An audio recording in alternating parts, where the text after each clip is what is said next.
Estaba pensando en lo que decías, que yo decía ahí, ocupar el espacio público, pero con esto, con reuniones, con espacios para compartir, para hablar, para leer, eh, es algo que a mí me viene preocupando antes de la pandemia, esto de no ocupar el espacio público, ¿no? De encerrarse. Y ahora en pandemia, con más razón, es una forma de no dejar de cuidarnos, pero hacer, tampoco quedarnos aislados. Me parece que el aislamiento es complicado. Una cosa es Sí, decir mantener distancia para cuidarnos, pero no decir aislados, porque aislado implica muchas cosas. total. Podemos quedar encapsulados. Sí, coincido mucho en que son dos cosas súper diferentes y también, nada, como en esta necesidad de encontrar otras formas de encontrarnos, ¿no? Como que los espacios de socialización habituales están suspendidos, entonces, bueno, ver cómo hacemos para poder socializar y encontrarnos de otra manera, eso por un lado. Yo pongo mi caso como re concreto y particular, que es que soy madre de un niño de 6 años y el espacio de socialización habitual de esa criatura era la escuela y ahora nada, yo le tengo que gestionar sus encuentros, porque como madre, esto piénsenlo después si van a tener una hija, porque uno no se hace No, cargo no lo solo, piensen, no tenga hijes, también, que no habiliten esa posibilidad, Julieta. bueno, Basta. pero digo, al menos tener en cuenta esto, que te tenés que hacer cargo de su vida social. Entonces, bueno, nos ha tocado como generar esos encuentros que la criatura por sí sola no tiene porque tiene 6 años. Entonces, nada, esto como salir a gestionar los encuentros propios, los encuentros de la gente que tenemos cerca, por un lado, pero por el otro, por ejemplo, en este taller hay un montón de personas que no son de acá de Mendoza y que no hubiesen podido participar si no hubiese sido por la modalidad virtual. Entonces, nada, y eso a mí me parece que es súper enriquecedor, porque para mí todo lo que nos abre el horizonte es enriquecedor, ¿no? O sea, aunque no nos guste, aunque no estemos de acuerdo, o sí, no importa, pero para mí el encuentro con la diferencia, con lo que es otro, aunque sea que es simplemente otro porque vive lejos de donde yo vivo, es enriquecedor. Entonces, me gustó mucho lo del cine debate. Sí, el Pablo no lo había hablado conmigo, este es un problema de nuestro matrimonio laboral. Eh, pero sí, empezar a generar momentos de encuentro y empezar por ahí, quizás hasta amigarnos un poco más con esto de la tecnología, que a muchas personas en un principio, al menos a nosotros, en los talleres nos costó un poquito como arrancar, pensar la virtualidad y demás. Eh, pero que bueno, que se puede encontrar algo potente, ¿no? Sí. Perdón, agrego una cosita más, Ale, en relación a lo que vos decías de ocupar el espacio público, que claro, mi propuesta capaz que es re naif, o sea, hacer un cine debate, pero el tema es que, o sea, así como la Juli planteó un poco la cuestión de su maternidad, que es su singularidad también, y esto que yo, por ejemplo, que no tengo hijos, no es lo que me surge pensar, ¿no? Claro, y es todo un tema, la socialización de las infancias hoy. Yo pienso en, por ejemplo, yo ya abandoné el paradigma de la diversidad sexual. Ya no me interesa mucho más ese paradigma, pero sí el de la diversidad funcional.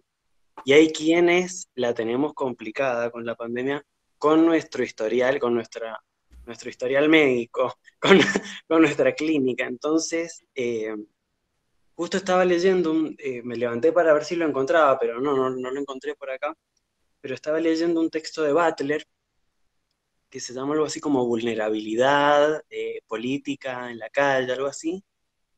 Y ahí Butler un poco lo que dice es como, bueno, che, dejemos de asociar a veces político con público, con calle, ¿no? No solo porque lo personal es político, sino porque hay quienes no pueden salir a la calle. Me pareció re interesante. Dice, hay quienes no pueden salir a la calle por una discapacidad social, ¿no? Ya sabemos que la discapacidad es social, no es del individuo.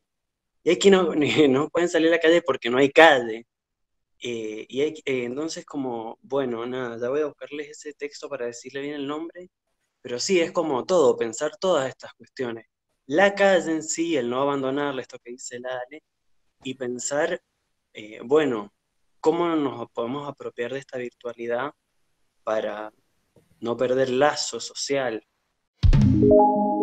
Entonces, bueno, nada, crear estos espacios. Se me ocurrió lo del cine debate. Si les pinta, lo armamos, lo publicamos en el grupo, no es publicidad encubierta, es para es algo común, compartido, ¿no?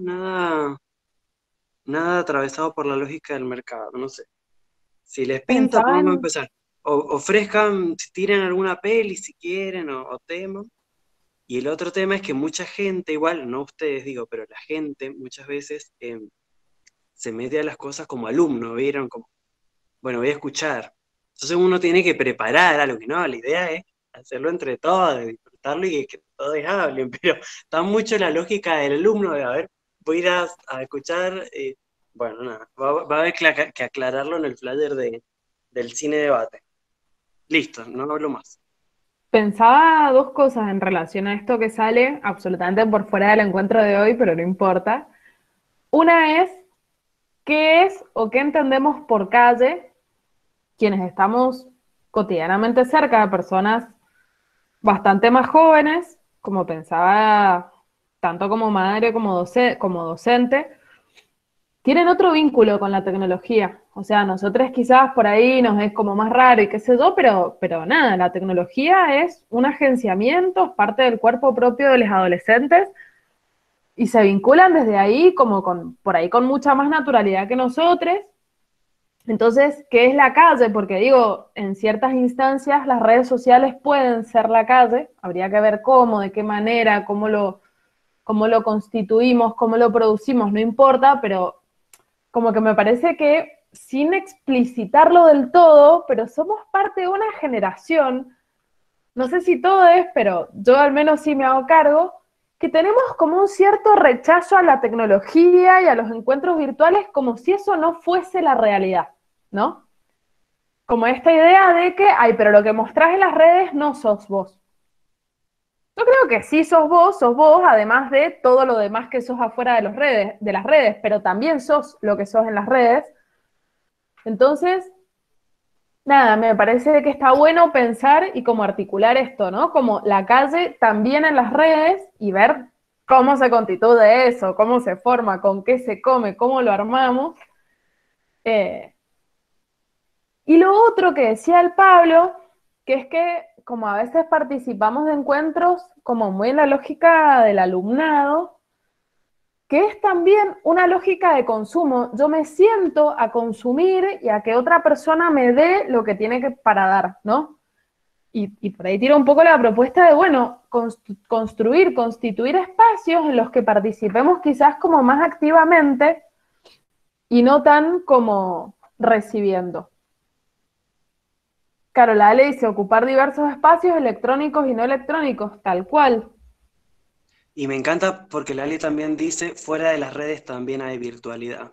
Ah, sí, sí. Sí, Sí, nos desviamos del tema, pero son cosas me parece importantes para charlar también, ¿no? sí, Porque nos están pasando por el cuerpo. sí.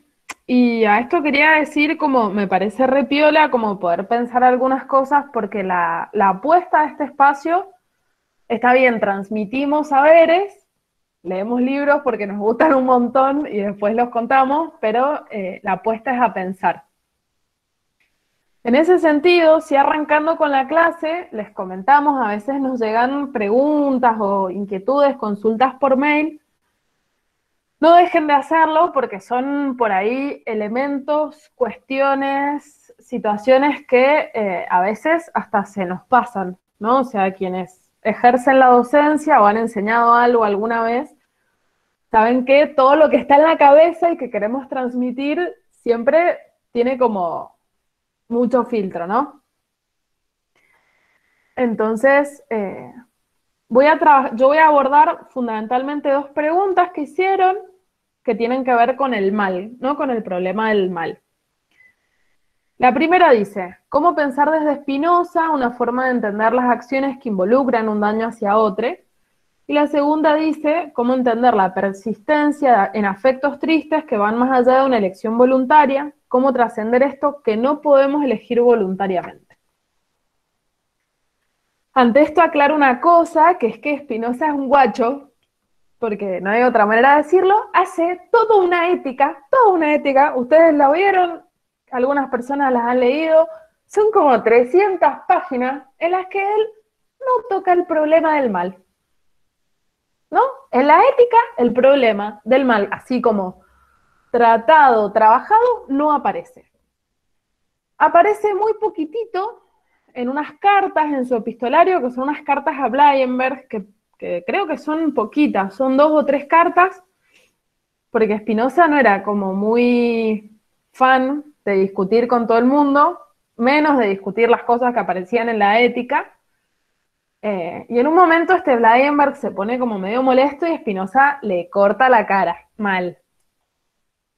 Pero él un poco hace este problema, ¿no? Esto lo vamos a ir como desarrollando un poco en el capítulo, pero en primer lugar, Spinoza no trabaja el mal como una ausencia, o sea, hay como una tradición que va a trabajar el mal como la ausencia del bien, ¿no? Spinoza como que no se inscribe tanto en esa línea, por un lado, por otro lado, y recuperando lo que habíamos trabajado en los primeros encuentros, Spinoza no establece ni el bien ni el mal, sino lo que es bueno para mí o lo malo para mí, y desde ese lugar se posiciona.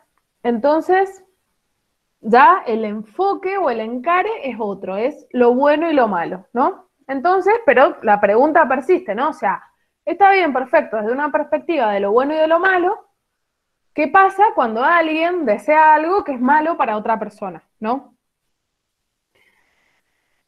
Un poco la intención de Spinoza, hoy lo vamos a desarrollar más, pero sería como esta tendencia a como podamos, y como podamos, ya lo vamos a desarrollar mejor, inscribirse sobre la línea de las afecciones alegres, ¿no? Hoy ya nos vamos a meter con ese tema, les comento que le iba a dejar para el próximo encuentro, pero como que no me aguanté, porque es como lo más divertido de Spinoza. Toda esta parte es un poquito aburrida, así que hoy vamos a trabajar lo que queda del capítulo 2 y el 3. Entonces, nunca, esto lo vamos, insisto, lo vamos a desarrollar, pero nunca vamos a tener afecciones alegres destruyendo a otro. Es como que la ética de Spinoza, Deleuze lo dice de una manera muy bonita, que es que Spinoza, de alguna manera, es un ser, lo voy a decir muy hippie, pero ustedes me perdonan, pero es como un ser luminoso, ¿no? Como que su filosofía es una filosofía que tiene que ver con la luz. Vieron que da un montón de veces el ejemplo del sol, no es un ejemplo que yo me inventé, no soy tan cool, es un ejemplo que da Spinoza. Y si Spinoza está pensando en el sol y está pensando en lo iluminado, es porque él, de alguna manera, tiene como una línea sobre la cual está trabajando. No es Freud que se va al oscuro. No es Freud que trabaja la sexualidad y lo que la sexualidad tiene de oscuro y el inconsciente como esa cosa no conocida pero que nos controla y bla. Spinoza se inscribe en otra línea, ¿no? Entonces, para él, esta tendencia o este conatus a inscribirnos sobre las afecciones alegres, vamos a ver, sobre todo esto sí, el encuentro que viene, cómo ninguna afección que nace del odio nos puede de alguna manera traer un verdadero placer. Si yo quiero destruir a alguien, sería como descomponer sus partes constitutivas, es porque hay en mí algo de odio, es decir, una afección triste asociada a una idea. Eso nunca, nunca puede ser potente. ¿Sucede? Sí, sucede. Spinoza, muy en la línea de los pensadores de su siglo, que van a tratar de pensar la realpolitik, por ejemplo, y van a tratar de pensar la política no desde lo ideal, como había hecho, no sé, por ejemplo, Platón, la república ideal y qué sé yo, sino que van a pensar las relaciones entre los seres humanos desde lo real y lo concreto. Entonces, desde esa concretud, Spinoza va a decir, y sí, hay gente que mata, sí hay gente que destruye la Constitución o elimina las partes constitutivas de otro ser. Pero eso no es bueno para esa persona. ¿Cómo podemos decir que no es bueno para esa persona? Porque no puede inscribirse sobre afecciones alegres. Esto, como les digo, lo vamos a desarrollar, pero como para ir respondiendo a estas preguntas. Y la otra pregunta era, ¿qué pasa con esas afecciones tristes que son inevitables? Y acá sí respondo como concretamente desde Deleuze. Porque, insisto, a Spinoza, si bien va a ser un análisis muy minucioso de los afectos, que es hasta incluso súper divertido leer, es como que él no se queda en esas afecciones de la tristeza, sino que él como que avanza, ¿no? Pero ¿qué pasa? Lo que dice Deleuze, que es súper interesante, es que lo que efectivamente hacemos es aumentar, como darle más drama a las tristezas inevitables. ¿Se acuerdan que el encuentro pasado habíamos hablado de que fabricamos tristezas? Es decir, nos elaboramos y nos autoimponemos unos mandatos loquísimos, y todos los mandatos son mandatos tristes porque son universales, y yo no soy universal, soy yo. Entonces, a mí no me cabe ningún mandato porque no lo puedo ser. Y además, sobrecargamos las tristezas inevitables. Hay cosas en la vida que nos dan tristeza. Necesitamos que se nos mueran ciertas células para poder seguir con vida. Necesitamos descomponer los alimentos que comemos para poder seguir con vida. Digo, no sé, si yo tomo agua, el agua como agua tiene que morir para poder ser parte de mi cuerpo. Entonces, están estas tristezas que son inevitables y que son completamente parte de la vida, y que en la medida en que las sigamos negando en nombre de universales imaginarios, vamos a seguir inscribiéndonos sobre las afecciones tristes, vamos a seguir teniendo, perdón, una vida de mierda.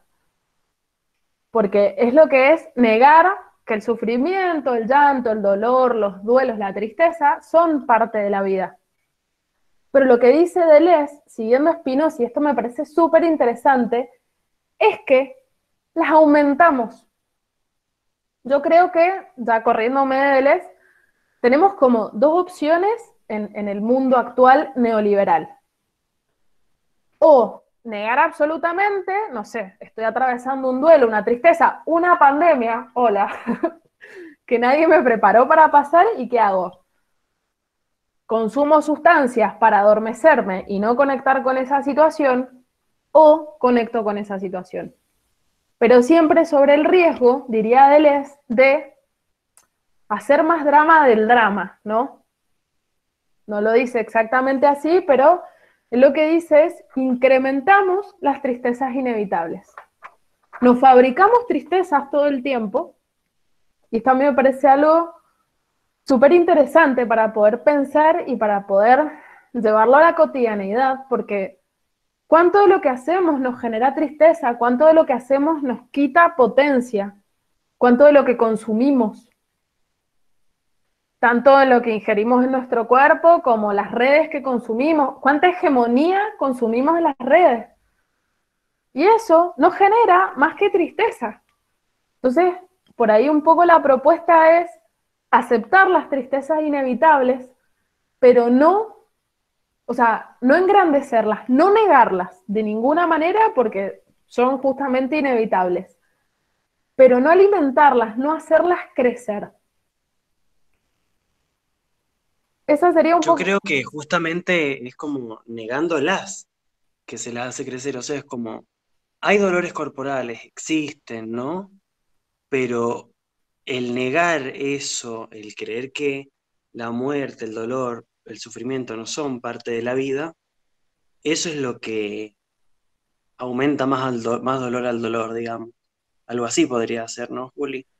Sí, yo creo que sí, esto insisto, ya no es Spinoza, digo como para aclarar, pero sí, amor fati, tal cual, es entender que lo que es lo que es, y no sumarle. Y sí coincido mucho que negarlo lo aumenta, pero esto da, a ver, la propuesta ética de esto ya se inscribiría más dentro del existencialismo, que van a hablar de eh, cómo enfrentar esta angustia, ¿no? Como el mundo en sí mismo nos genera angustia, es una angustia fuerte, es la angustia existencial.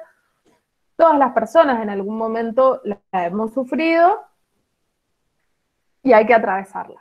Pero esa ya no sería una propuesta tan de Spinoza. Sí la podemos como articular con él y ponerla en diálogo. Ahí me parece que hay Pero que ir al tetrafármaco con Epicurio, digamos, para otro momento, para otro encuentro, pero creo que ahí hay algo que nos puede servir, en Epicurio sí, y su tetrafármaco. bueno, Spinoza leía a Epicuro, a Lucrecio, digo, como son sus libros como de cabecera, pero insisto, la manera de escribir de Spinoza es como una manera muy de la luminosidad. Entonces, él como que no se detiene tanto en esto que tiene más que ver con la angustia, con la muerte, como que no se queda mucho tiempo y como les decía, el problema del mal está trabajado en 2 o 3 cartas que él se manda con, no me acuerdo quién da Bleienberg, creo que es un comerciante, que a Spinoza le termina pareciendo un irrespetuoso y ha sido, o sea, el que rescata a Bleienberg es Deleuze, que le parece inteligente, pero ha sido tratado por la tradición estudiosa de Spinoza como, esto entre paréntesis, pero como un salame, como alguien que no era muy inteligente y que por eso Spinoza corta la comunicación. Lo que dice él es ojo, no es que sea poco inteligente, le está planteando algo interesante, que es el problema del mal, pero después como que él deja de discutir solo cosas concernientes a la ética y le quiere hacer decir a Spinoza cualquier cosa. Y ahí Spinoza, contra lo que han hecho la gran mayoría de los filósofos, que es hablar de lo que sea porque alguien se lo preguntó, sepan o no sepan, Spinoza dijo, yo hasta acá llegué. Yo dije que iba a hablar de esto y hablo de esto. Fin. ¿Vos Qué me crees? sabio eso, no ser el primer no todólogo, digamos. Después todos panelistas. Acá hacen un comentario que me gusta, dice, hay un libro de Mircea Eliade, El mito del eterno retorno, y el último capítulo se llama El terror a la historia es maravilloso. Bien, respondido esto muy someramente, pero bueno, insisto, vamos a ir desarrollándolo, sobre todo cuando ya podamos trabajar más con el tema de las afecciones alegres y tristes. Vamos a hacer un mini, rapidísimo repaso de lo que hemos visto hasta ahora y les Juli, traje un... perdón, Sí, que había una pregunta más entre las que nos mandaron, Laurencia, que decía, ¿es posible pensar una relación entre afectos alegres y tristes y pulsión de vida y muerte en psicoanálisis? Un poquito de eso lo hablamos el encuentro pasado, pero no sé si querés que desarrollemos la clase y veamos al final lo de la pulsión. Vos decime cuándo querés que hable de la pulsión. eh, por ahí estaría bueno que lo trabajemos al final, así todos más o menos Dale, contamos con la misma me info. parece bien, me parece perfecto. Bueno, lo primero, así, muy de abuelo de pájaro, que vamos a retomar del primer encuentro, es que para Spinoza empieza hablando del ser. Es una ética que empieza por definir al ser. El ser para Spinoza es la sustancia, que es el todo. Esa sustancia tiene 2 atributos. En realidad, miento, la sustancia tiene infinitos atributos. Nosotros percibimos 2. Por un lado, la extensión, que es básicamente todo lo que ocupa un lugar en el espacio. Y por otro lado, el pensamiento. Y establece, esto sí lo aclaro, no lo hemos trabajado ni lo vamos a trabajar mucho acá, pero para que tengan una idea, Spinoza establece un paralelismo entre extensión y pensamiento. Todo lo que pasa en el ámbito de la extensión tiene su correlato en el pensamiento, ¿sí? Y, Tiene que ser así porque son una misma cosa, exacto. son dos modos de expresarse de una misma cosa. Exacto. Y acá, esto sí que quede muy claro, no es que primero está la idea y después viene la cosa, ni tampoco está primero la cosa y después viene la idea, ¿sí? Son simultáneas. Se dan en el mismo momento. Voy a dar un ejemplo, spoileando lo que vamos a ver en un ratito. ¿Vieron qué? De todo lo que pasa en nuestro cuerpo tenemos inmediatamente una idea, aunque sea muy vaga. Si me duele la panza, vagamente tengo esa idea de que me duele la panza, ¿no? Y no puedo decir si primero pensé que me dolió la panza y después me di cuenta, ni tampoco que primero me dolió y después me di cuenta, sino que es simultáneo. Y después lo que hay son los modos singulares. Los modos singulares van a ser o modos de la extensión o modos del pensamiento. Entonces, los modos singulares son o cuerpos o ideas. Y Spinoza, que lo vamos a ver en un ratito, está muy enroscado con una cosa que para mí es muy bonita, que son las teorías de los distintos infinitos, ¿no? Entonces, lo que él va a decir es que cada cuerpo está compuesto por infinitos individuos, por infinitos cuerpos.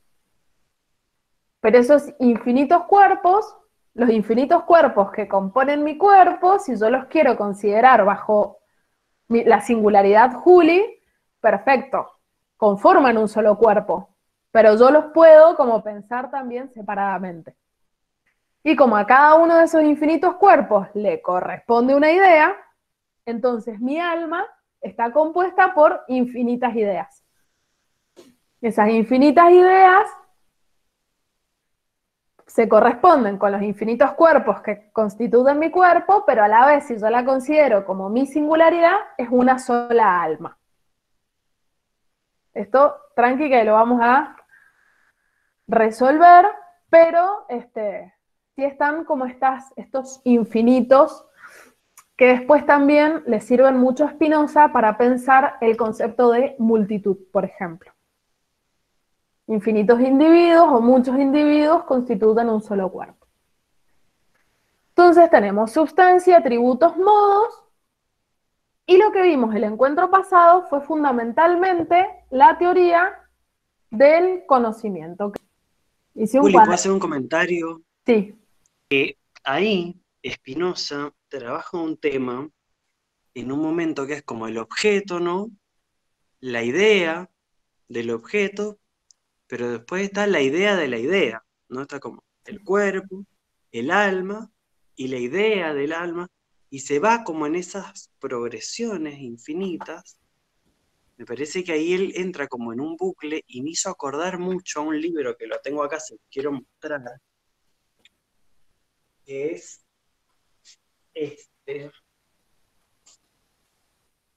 Yo soy un extraño bucle. Me parece que Spinoza, perdón, esta es una lectura, quizá está todo mal lo que estoy diciendo, pero me parece que llega un poco al problema del extraño bucle. ¿Por qué? ¿Qué dice ese libro? Que el yo, justamente, es un concepto que, o sea, que dentro de nuestros conceptos, tengo el concepto de este vaso, el concepto de este celular, y tengo el concepto de mi yo. O sea, el yo es un conjunto de conceptos entre los cuales se incluye el concepto del yo, ¿no? Ahí hay un extraño bucle, ¿no? Una cosa dentro de la misma, una cosa contiene dentro a sí misma, ¿no? Entonces es un poco como los fractales en matemática, como estos infinitos uno dentro del otro. El libro es droga, chicos, el extraño bucle, o sea, te deja, y me parece que Spinoza en cierto momento, al menos yo que justo estoy con el extraño bucle, leía que decía el cuerpo, el alma y la idea de alma y la idea, como digo, llegó al problema del extraño bucle acá Spinoza.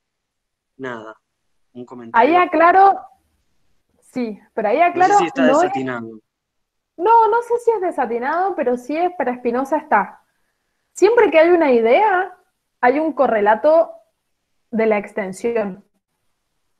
Entonces, puede ser que sea un extraño bucle, sobre todo porque esto habla, él habla de los infinitos y de que nuestra alma es una composición de ideas. Yo lo amo, es la asamblea de Julietas que me habitan. No sé cuál va a salir ahora, pero sí, para Spinoza, siempre que hay una idea, hay un correlato en la extensión. No es una idea, de la nada, no como esto, como más, sino que hay un correlato, si se quiere, corporal. Y vamos a ver que el alma es la idea del cuerpo. Sí, el alma es la idea del cuerpo, pero después él habla de la idea de la idea.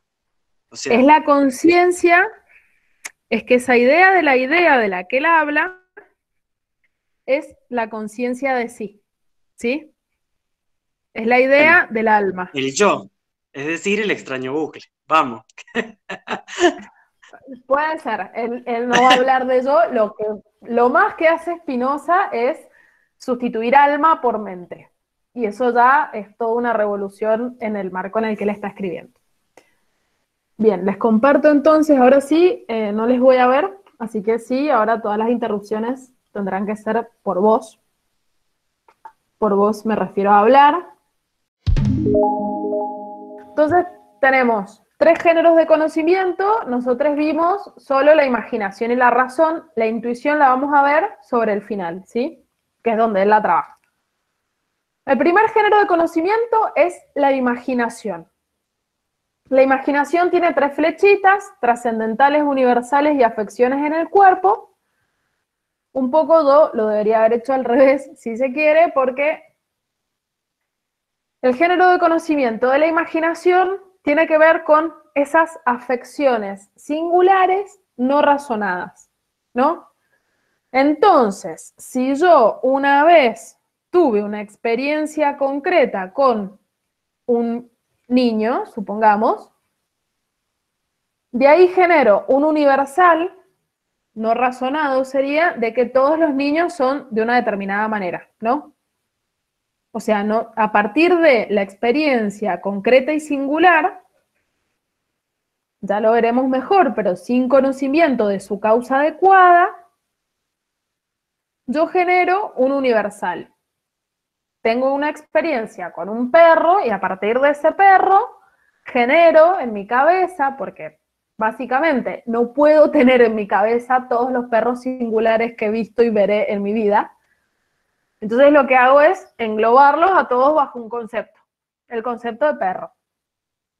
Por ese concepto de perro ya sería un universal, va a estar en cada persona asociado a una serie de afecciones y asociado a una serie de ideas que a veces no necesariamente se corresponden con lo que es el perro o no responden a todos los perros, ¿no?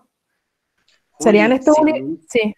si en un primer momento, para hablar del ser, vos trajiste el cuento de la calabaza, acá me parece que para pensar esto es Funes el Memorioso de Borges, ¿no? Como...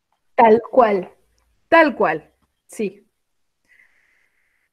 Entonces, esto yo no me puedo acordar de todo como Funes el Memorioso, entonces genero estos universales.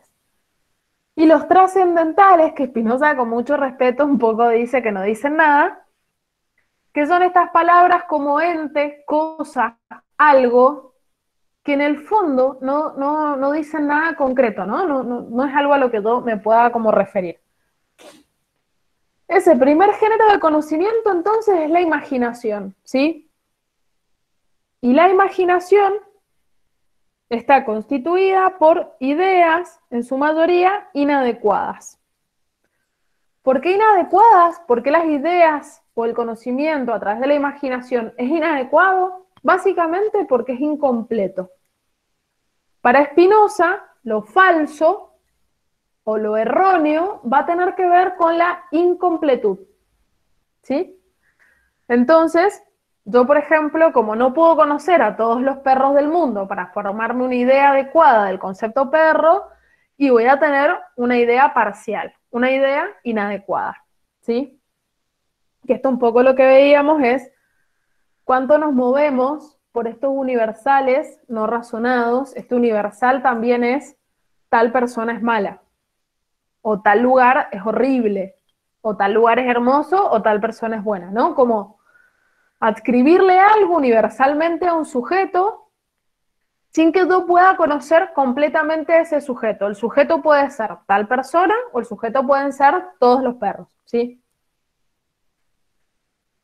Entonces, este primer género de conocimiento está muy ligado a afecciones que tenemos.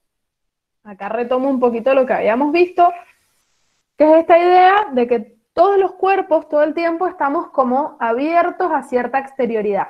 Entonces, en función de esta apertura, siempre estamos siendo afectados, todo el tiempo, por la temperatura ambiente, por la silla, la mesa, los lugares en los que estamos, etcétera. Estamos siendo afectados todo el tiempo y a veces esas afecciones nos pueden gustar más, a veces esas afecciones nos pueden gustar menos, pero todo el tiempo estamos siendo afectados. De esas afecciones, así como intuitivamente, nos formamos algunas ideas.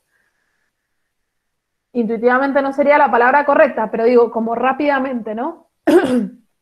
Si yo nunca vi un perro y la primera vez que veo un perro, el perro me ataca, voy muy rápidamente a asociar la idea de perro con la idea de animal que ataca, sin que necesariamente todos los perros sean así. Pero tenemos la suerte, si se quiere, de poder pasar al segundo género de conocimiento, que ya el segundo y el tercer género de conocimiento nos dan ideas adecuadas de las cosas. El segundo género de conocimiento, que fue el que trabajamos, es el género de conocimiento a través de la razón. La razón lo que nos da son las nociones comunes, es decir, qué es lo que sí, efectivamente, y no porque yo lo imagine, sino que realmente hay de común entre los cuerpos. Y ahí tenemos, si se quiere, dos tipos. Spinoza nunca hace un cuadrito, ¿sí? Así que esto es como una interpretación.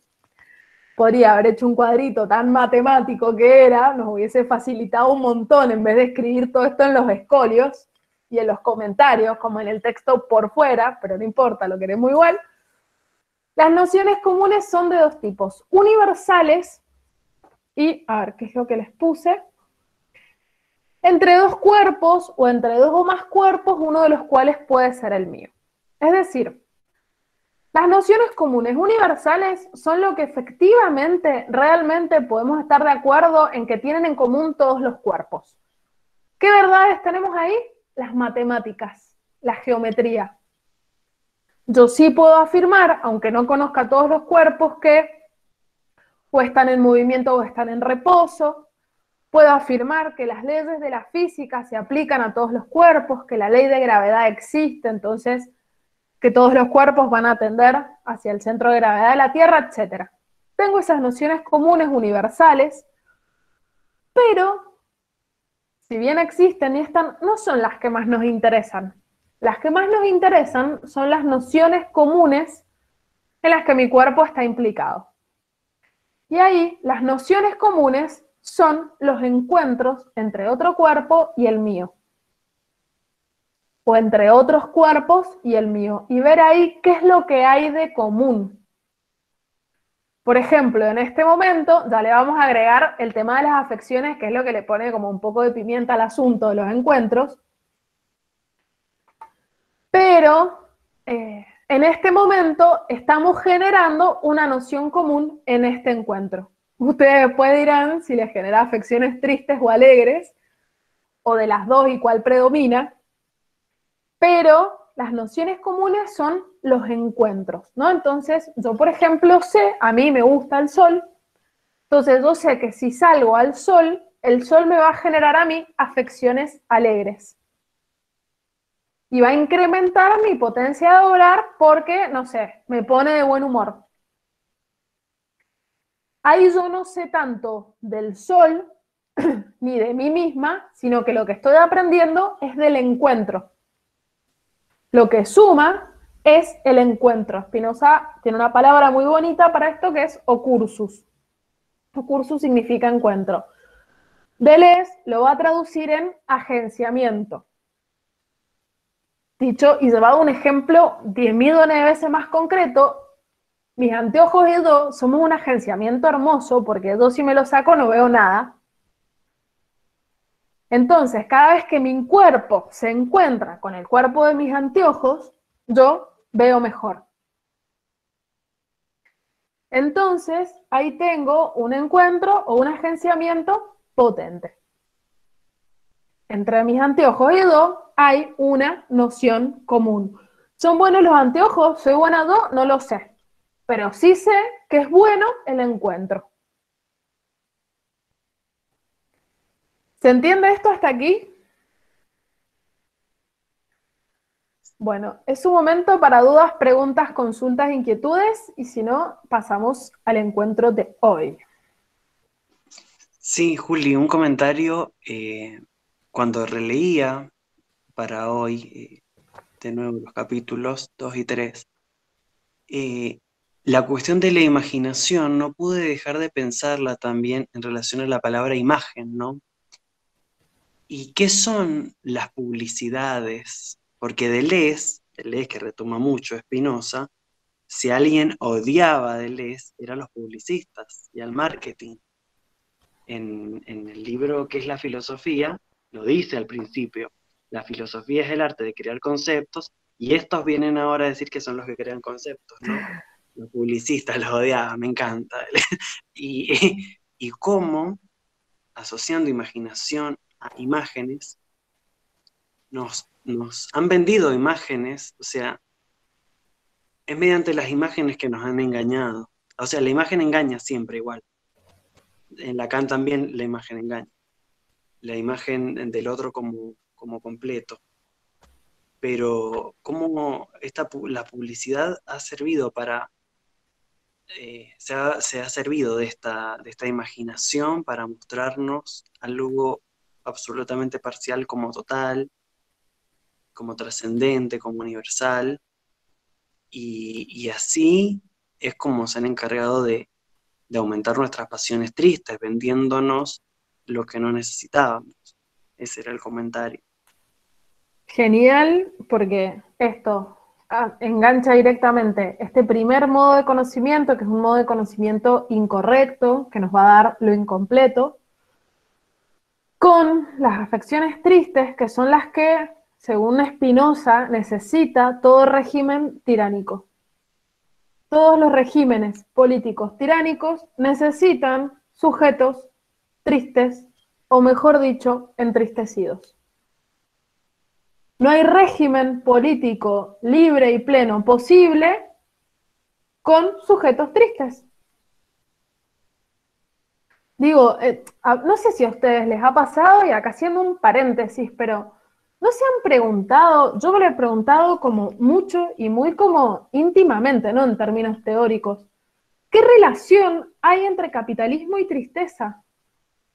¿Por qué la culpa tiene que ser, la culpa y la frustración son los dos sentimientos principales? ¿Por qué? ¿En qué medida al capitalismo le sirve que yo sienta culpa o que yo me sienta frustrada? No es como, y bueno, porque no hay individuo triste y frustrado que no pueda ser dominado por el régimen. No hay posibilidad de que nos dominen a todos si todos estamos de acuerdo con nosotros mismos. No hay posibilidad. Si yo estoy de acuerdo conmigo, no hay quien me domina. Si yo entro en la duda, me siento ahí medio rara, con un poquito de culpa, medio frustrado, autoestima baja, ¡pum! Cualquier agente de la dominación va a poder dominarme. Vale para el heteropatriarcado, vale para el capitalismo, vale para todo, digo, ¿no? O sea, cuán fácil es que nos dominen cuando vivimos inscritos en líneas de las afecciones tristes. Y dicho esto, y porque vamos a pasar ahora a ver de qué va un poco esto de las afecciones alegres y tristes. Vamos a hacer por ahí un poquito como la otra vez, voy a presentar el Power, Vamos a ir leyendo, quizás salte algunas diapositivas, igual ahora ya lo tienen en su mail, para que sobre el final podamos tener un ratito más de charla, ¿sí? De que podamos como entablar más un diálogo. Igualmente, si en el medio del Power me necesitan interrumpir, preguntar, decir lo que sea, lo hacen con total libertad. Comenta la Ale, la culpa agencia con la deuda. Sentirnos culpables supone sentirnos endeudados. Bueno, también sumo a eso, que es muy nietzscheano también, que a la persona que está en duelo, ¿no? Se le dice el deudo, ¿no? Los deudos, ¿no? La deuda, el dolor, el que se muere, uno queda en deuda con ese, sí. No sé, Ale, si querés. Espera, Juli, perdón, yo sé que ya estás por empezar porque hoy se Sí, nos no pasó el importa. tiempo. Pero ¿querés, Ale, a eso profundizar? ¿Estoy Eh, acá? Sí. no, simplemente estaba pensando todo lo que implica la culpa y en relación con lo que decía la Juli, de qué es lo que a un sistema como el capitalismo le sirve, esto de estar entristecido, el sentimiento de estar permanente, de sentirnos que me en deuda, ¿sí? Siempre en deuda, no es alguna deuda determinada, es el estado constante de deuda, siempre debemos algo. Eh, pero no, bueno, hay muchas cosas para seguir enganchando, pero era simplemente traerlo como un ejemplo de pasiones tristes, que entristecen. Sí, Sí, porque a la eso deuda es infinita. La deuda es infinita, exactamente. los informes muestran que la depresión es la mayor pandemia a nivel de salud mental, a nivel de discapacidad, o sea, como cuestión discapacitante, ¿sí? ¿Sí? Sí, Y también, por otro lado, hay como investigaciones antropológicas que hablan de las culturas de la culpa y las culturas de la vergüenza. No sé si han visto anime, por ejemplo.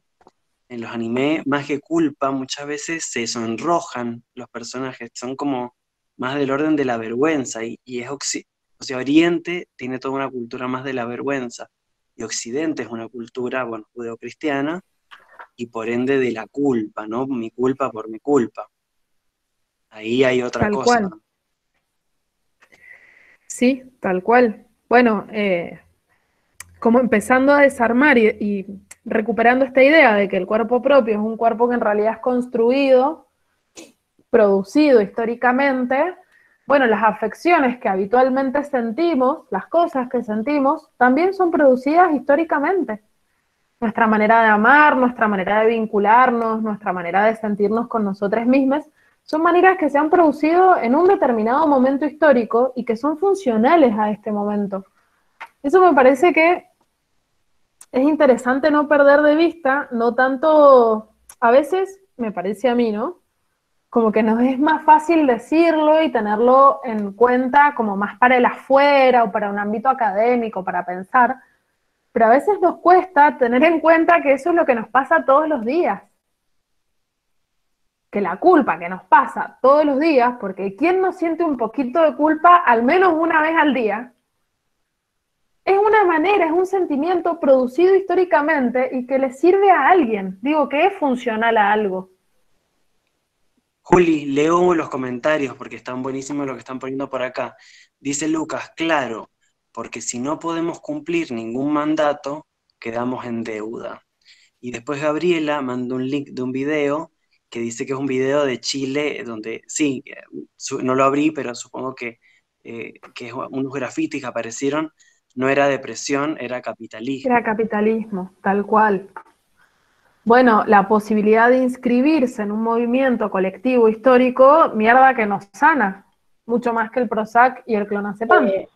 Chica, ahí respecto de ese video que comparte Gabriela, que lo vi, me pareció muy bueno estos días, es interesante porque justamente hablando de la depresión del pueblo chileno durante todos estos años, habla de los psicofármacos para adormecer, de tener que ir a dormir con pastillas.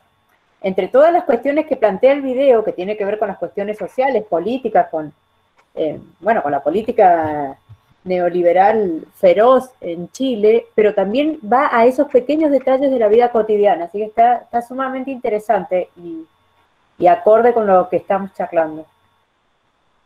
Genial. Es más, si me dan un minuto, me lo voy a dejar pinchado en mi compu. Ahí lo Así guardé. lo puedo ver. Ah, perfecto. Ahí Bien. lo guardé y después lo mandamos también. Podríamos enviarlo, ¿sí? Sí. Bueno, vamos a ir un poquito rápido acá, porque me interesa llegar al capítulo que sigue. Bueno, la proposición 11 dice, lo primero que constituye el ser actual del alma humana no es otra cosa que la idea de una cosa singular que existe en acto. Acá Spinoza empieza como comentando, después de que él afirmó en el primer capítulo, que tanto la extensión como el pensamiento son atributos de la substancia y que una no vale más que la otra, es decir, el chabón se estaba comprando el pasaje para la hoguera, derechito, va a decir además que el alma es la idea de algo que existe efectivamente en acto. Y ese algo, lo veremos después, es el cuerpo. Dice, sin duda, que los lectores se sentirán aquí perplejos y les vendrán a la mente muchas cosas que les harán detenerse. Por este motivo, les ruego que avancen conmigo a paso lento y que no emitan su juicio sobre ellas hasta que lo hayan leído todo. Es decir, que acá él nos hace una advertencia hermosa, que es, momento, tranqui, juzguemos más sobre el final, ¿sí? Porque quizás a nosotros hoy no nos parece tan loco, pero en 1600 y pico decir que el alma y el cuerpo valen lo mismo y que el alma no es algo divino, no es algo superior, que Dios nos los puso en el cuerpo para castigarnos, sino que el alma es la idea del cuerpo. Esto es fuerte.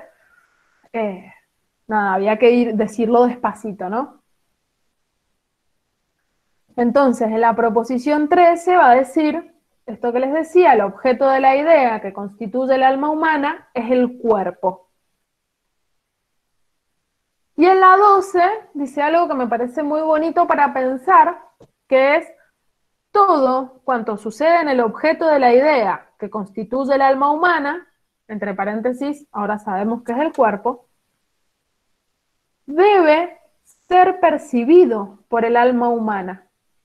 O sea, que de esa cosa, de lo que sea que le suceda al cuerpo, te dará necesariamente una idea en el alma.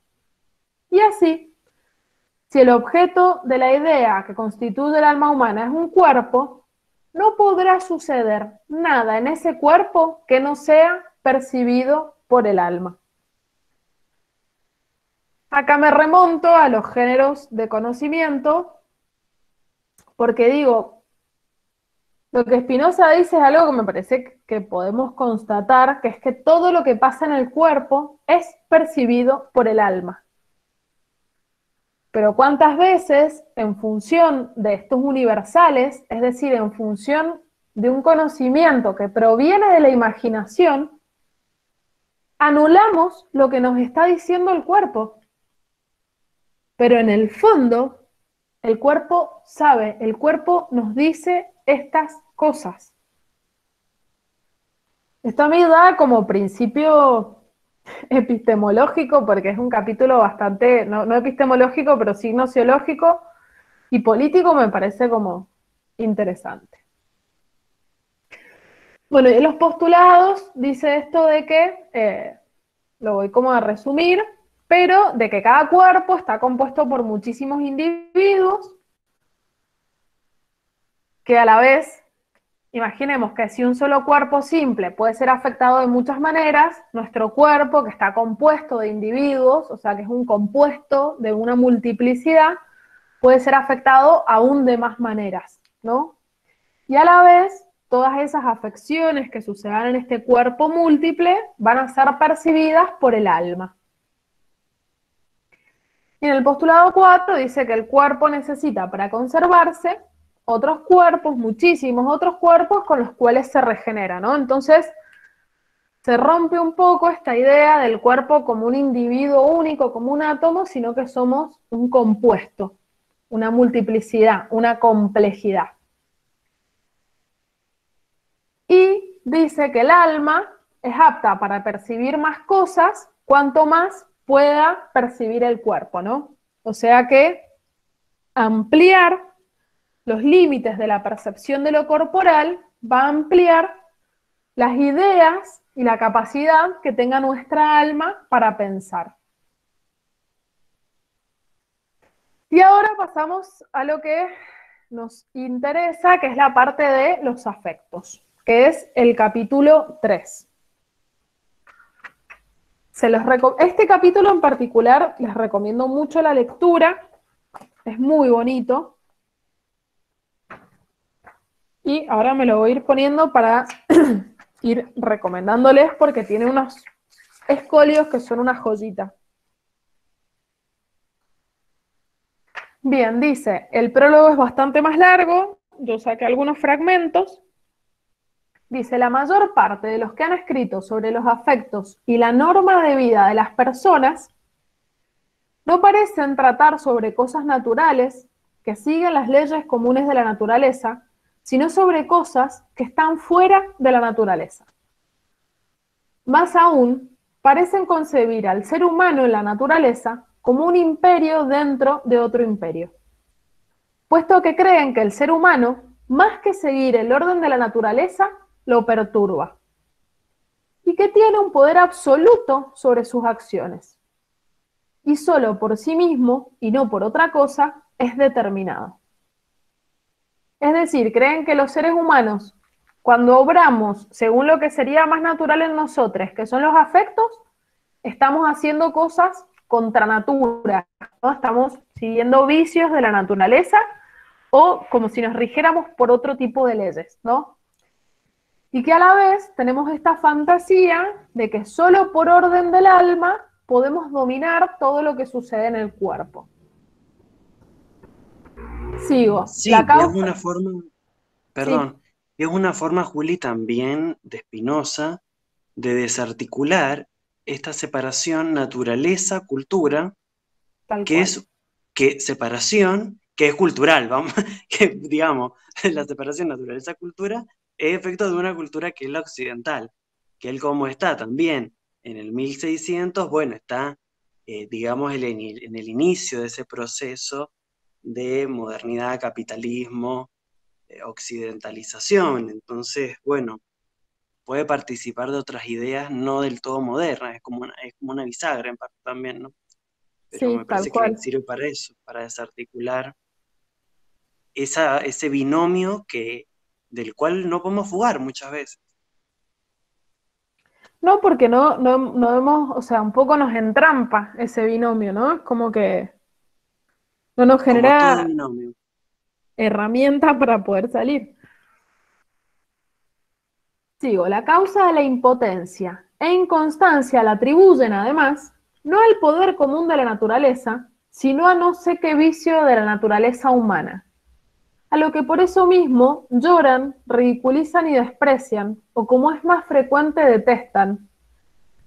Y quien ha aprendido a denostar con más elocuencia o argucia la impotencia del alma humana es tenido por divino. Acá esto es un principio spinoziano que a mí me gusta mucho, que es non ridere, non lugere, neque detestari, sed intelligere, después lo escribo en el chat, que es no reírse, no burlarse, ni siquiera detestar, o sea, no tener inmediatamente una respuesta afectiva, sino entender las afecciones, las pasiones, los sentimientos humanos.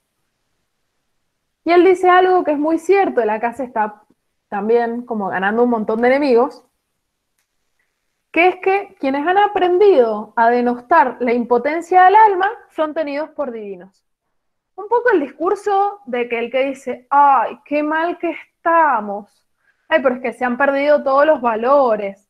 No, como ese discurso es el discurso que tiene más cabida. Mercurio retrógrado. Así pues, Dicen en los comentarios que eso, ahí te leo bien, este pasaje me recordó a los despreciadores del cuerpo de Nietzsche, Tal totalmente. cual. Sí. Así pues, los afectos de odio, ira, envidia, considerados en sí mismos, se siguen de la misma necesidad y virtud de la naturaleza que las demás cosas singulares, y admiten, por tanto, ciertas causas por las que son entendidos y tienen ciertas propiedades tan dignas de nuestro conocimiento como las propiedades de cualquier otra cosa cuya simple contemplación nos agrada. Trataré, pues, y acá está su espíritu sí más moderno, de la naturaleza y las fuerzas de los afectos y del poder del alma sobre ellos, con el mismo método con que he tratado anteriormente de Dios y del alma. Y consideraré las acciones humanas y los apetitos como si se tratara de líneas, planos o cuerpos. Claro, acá sí le salió el moderno, digamos. Acá está la matematización de la naturaleza. Pero digo, me parece súper interesante decir, voy a hablar de la ira, de la envidia y del odio con la misma naturalidad con la que puedo hablar del amor o de un atardecer o de los tres ángulos interiores del triángulo. ¿No? Es como, al menos novedosa, la manera de abordarlo, ¿no? Bien. Y ahora nos metemos un poquito más de lleno en el capítulo. Dice, en las definiciones, llamo causa adecuada a aquella cuyo efecto puede ser percibido clara y distintamente por ella misma. Llamo, en cambio, inadecuada o parcial a aquella cuyo efecto no puede ser entendido por ella sola. ¿Sí? Para dar un ejemplo muy simple, un poco del plano de la física, pero que podemos ir ampliando, si yo pongo la pava a calentar el agua se va a calentar. Y yo soy la causa adecuada de que el agua esté caliente. ¿Sí?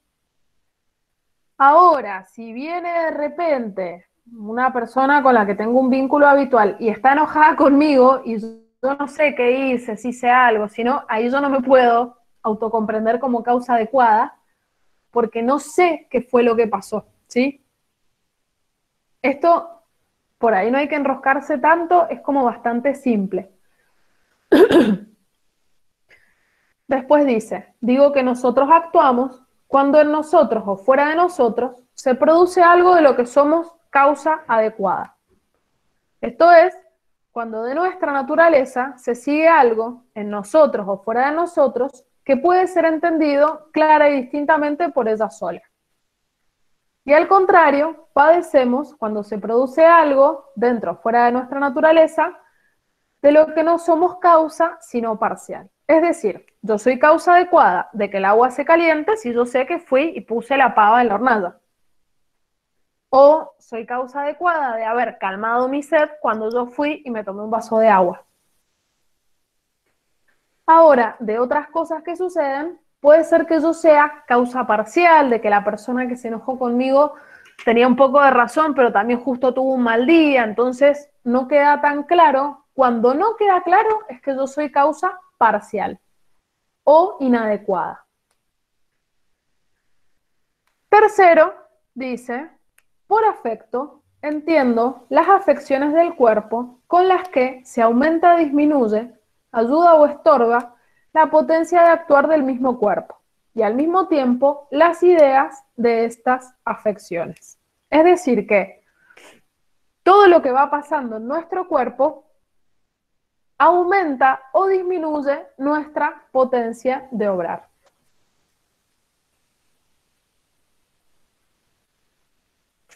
Y acá se viene este escolio que yo se los recomiendo mucho, es el escolio de la proposición 2.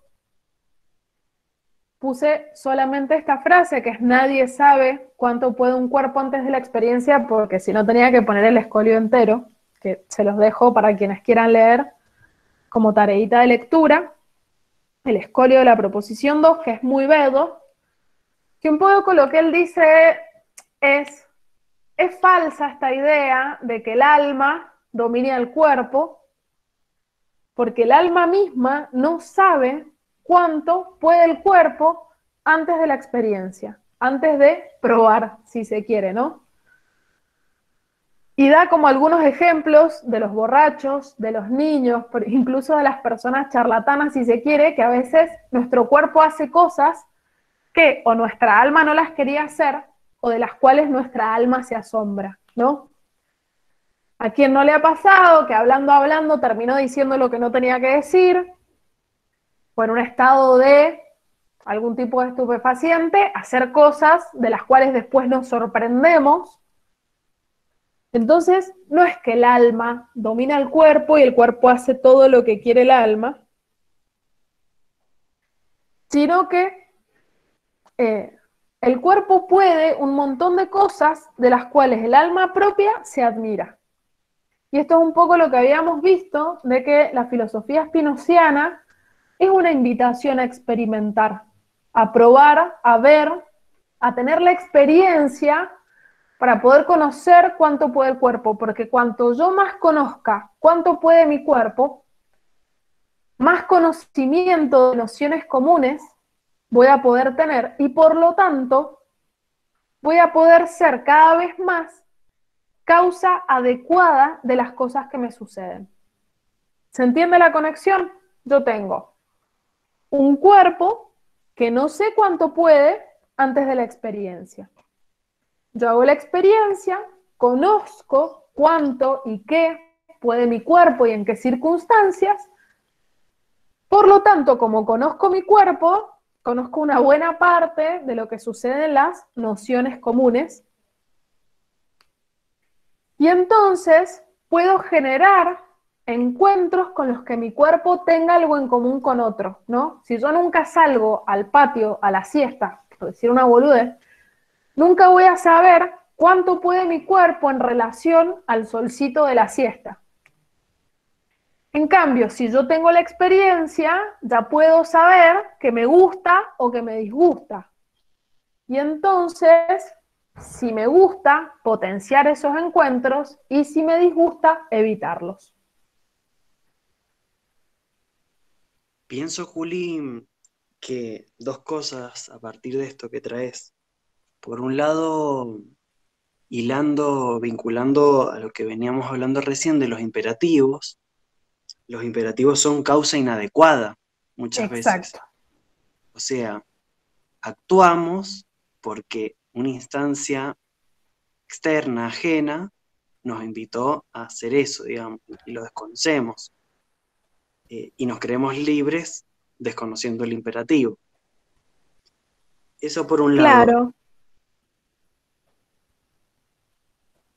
¿Y querés decir algo de eso? ¿O No, avanzo? no sé. Y el otro punto sobre nadie sabe lo que puede un cuerpo,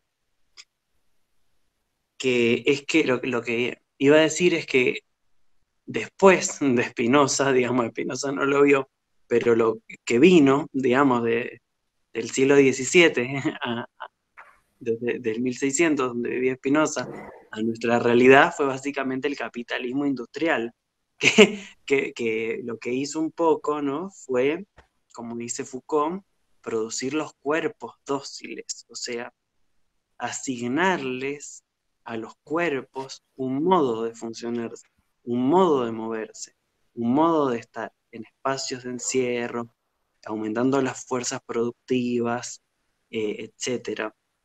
Entonces, como lo que va a decir Deleuze en relación a esto, en Mil Mesetas, en el capítulo que se llama ¿Cómo hacerse un cuerpo sin órganos?, va a decir justamente que, bueno, tenemos un video sobre esto, se lo vamos a mandar, porque hace poquito dimos un taller sobre cuerpo, así que le vamos a mandar la grabación de ese taller, de ese encuentro sobre cuerpos sin órganos, pero básicamente es esto, como nos han armado un organismo que dice, el culo es para cagar, el pene es para agenciarse con la vagina y no con otra cosa, el cuerpo es para trabajar, ¿no? Hay que moverse, desplazarse por la calle de cierta manera y no de otra. O sea, nos han armado un organismo, han organizado nuestro cuerpo, le han dado una organización y unas jerarquías se les han asignado a los órganos funciones y lugares. Entonces ya demasiado hemos tenido un organismo con órganos, ¿no? Entonces ahora pensemos el cuerpo sin órganos. De ahí viene el concepto de Deleuze de cuerpo sin órganos, que si después leen el capítulo de 1000 mesetas, si les interesa, en cómo hacerse un cuerpo sin órganos, Deleuze lo que dice ahí justamente es que el libro del cuerpo sin órganos es la ética de Spinoza. Bien, ahí termina mi comentario. Ay, no sabía eso de que la ética es el libro del cuerpo sin órganos. Pero sí, es justamente esta invitación a experimentar y, si se quiere, a desterritorializar. Pero no desterritorializar para cualquier lado y de cualquier manera, ¿no? Sino empezar a experimentar en el cuerpo propio para decir, bueno, ¿de qué puedo? O sea, un poco el objetivo, spoileando, es poder ser causa adecuada de mis afecciones alegres, ¿no? Como que va hacia una progresiva autonomía. Por eso dice la proposición 3, las acciones del alma surgen solo de las ideas adecuadas, es decir, cuando yo sé que efectivamente soy causa de esto. Las pasiones solo dependen de las inadecuadas, es decir, de ideas inadecuadas, de las que yo no tengo la claridad de dónde está la causa y dónde está el efecto.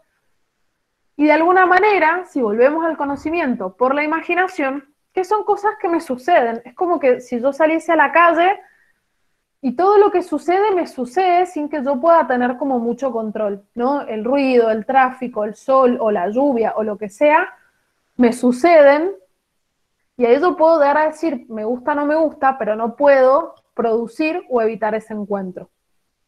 Estamos a merced de infinitos encuentros. Exactamente. Estamos a merced de los encuentros. Que a ver, ojo, no hay posibilidad de tener solo encuentros que provengan de ideas adecuadas. No podemos ser siempre acción de lo que hacemos, porque eso solo le pertenece a la sustancia, digamos, solo la sustancia, que es Dios, es causa adecuada de todo lo que sucede, pero sí podemos reducir al mínimo los encuentros poco felices, si se quiere, perdón. Entonces, el alma solo padece cuando tiene ideas inadecuadas. Es decir que un poco el conocimiento acerca de lo que pasa y de lo que nos pasa y de lo que hacemos que pase hará que el alma no padezca. Pathos viene de pasión, de ser pasivo, sino que el alma sea acción. Y estas proposiciones van a hablar de el conatus, que es un tema para mí, por lo menos polémico, que está bueno charlar. Dice, cada cosa, en cuanto está en ella, se esfuerza por perseverar en su ser. Y esta fuerza no es más, esta fuerza, esta potencia, no es nada más ni nada menos que la esencia de las cosas.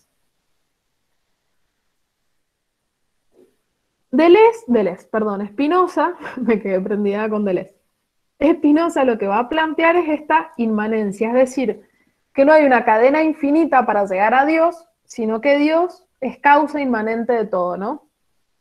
Entonces Dios no va a ser causa directamente de la destrucción de las cosas, sino que a cada cosa le va, o sea, por ser sí misma, cada cosa va a perseverar en su ser.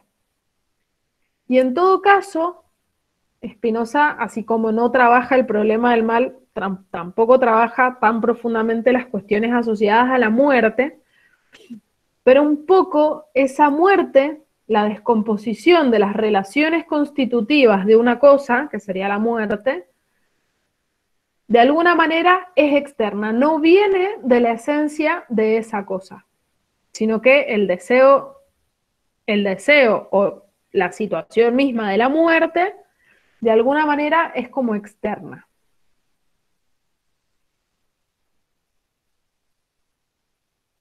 Y acá él va a asociar esta fuerza de perseverar en el ser al deseo. Dice, este conato o conatus, cuando se refiere solo al alma, se llama voluntad. En cambio, cuando se refiere a la vez al alma y al cuerpo, se llama apetito.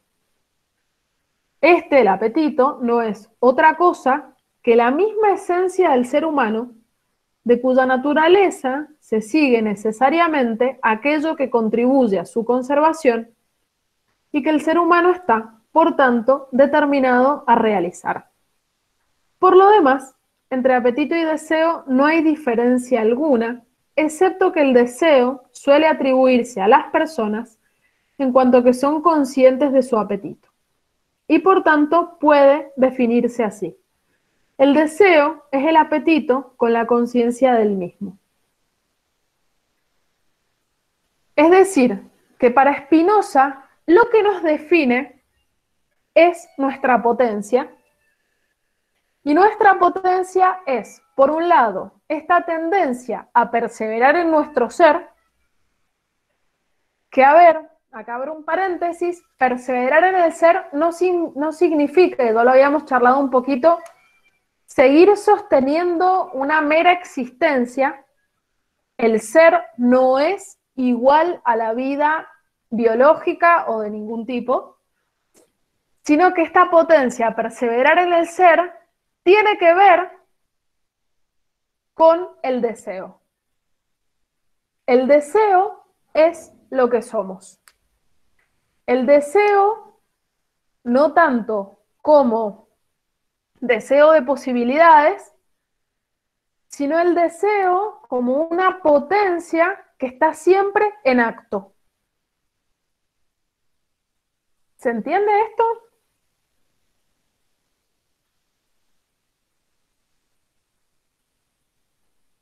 Bueno, termino de leer este escolio y si quieren charlamos, dice: por todo esto consta, pues, que no nos esforzamos, queremos, apetecemos ni deseamos algo porque juzgamos que es bueno, sino que por el contrario, juzgamos que algo es bueno porque nos esforzamos por ello, lo queremos, apetecemos y deseamos. Es decir, que no existe primero el bien y después el deseo de ese bien, sino que primero está lo que se desea, y lo que se desea es, spoileo, ¿no? Incrementar la potencia, que tiene que ver con incrementar las afecciones alegres y disminuir las tristes. Y ese deseo lo que va, de alguna manera, a determinar lo que consideramos bueno. Es bueno lo que aumenta mi potencia, es malo lo que la disminuye.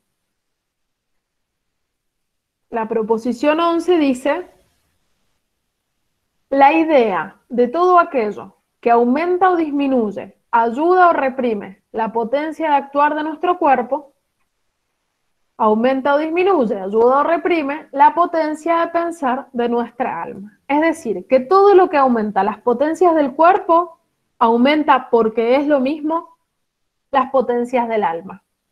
Y podemos pensar, si no hay una jerarquía, aunque a veces en Spinoza aparece, en algunos momentos parece que la jerarquía está del lado del cuerpo y a veces parece que la jerarquía está del lado del alma. Pero digo, también podemos pensar que lo que aumenta nuestra potencia de pensar también aumenta la potencia de nuestro cuerpo.